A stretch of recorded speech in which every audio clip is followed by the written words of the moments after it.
Hi friends, welcome back to Karuna's cooking channel. ఈరోజు sprouted multi millets పౌడర్తో Java తయారు చేసుకుందాము.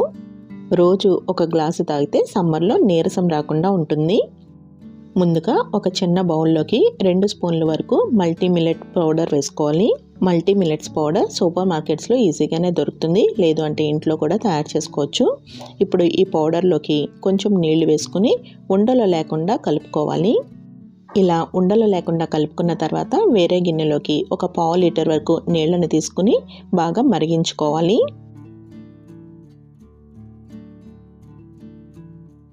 నీళ్లు బాగా మరుగుతున్నప్పుడు మల్టీ మిల్లెట్ పౌడర్ని కొంచెం వాటర్ వేసి కలిపాం కదా, ఆ పౌడర్ని మళ్ళీ ఒకసారి స్పూన్తో కలుపుకుని ఈ నీళ్ళలోకి వేసేసుకుని గరిటతో కలుపుకోవాలి.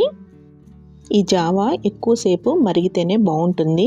అంటే మనం నీళ్లు ఎక్కువ వేసుకోవాలి, పౌడర్ తక్కువగా వేసుకోవాలి. స్టవ్ని మీడియం ఫ్లేమ్లో పెట్టుకుని 6-7 నిమిషాల పాటు ఉడికించుకోవాలి.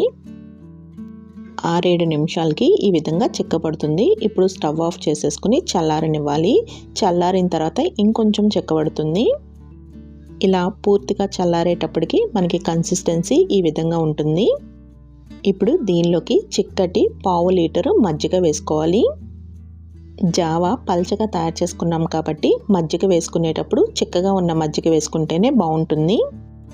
ఇప్పుడు ఒకసారి గరిటతో బాగా కలుపుకొని ఇలానే టేస్ట్ చేసేయచ్చు. లేదు కొంచెం సాల్ట్ వేసుకుంటాము, సాల్ట్ అలవాటు ఉంది అనుకుంటే కొంచెం సాల్ట్ వేసుకుని కలుపుకుని రోజు ఒక గ్లాసు తాగాము అంటే హెల్త్కి కూడా బాగుంటుంది. ఇంకా ఈ సమ్మర్లో త్వరగా నీరసం రాకుండా ఉంటుంది. అంతే అండి, హెల్తీ అయిన మిల్లెట్స్ జావా రెడీ అయిపోయింది.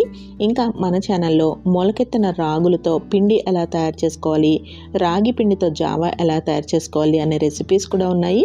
ఇంట్రెస్ట్ ఉంటే ట్రై చేసి చూడండి. వీడియో లింక్స్ని పైన ఐకార్డ్లోని ఇంకా డిస్క్రిప్షన్లోని కూడా పెడుతున్నాను. Thank you for watching Karuna's cooking channel.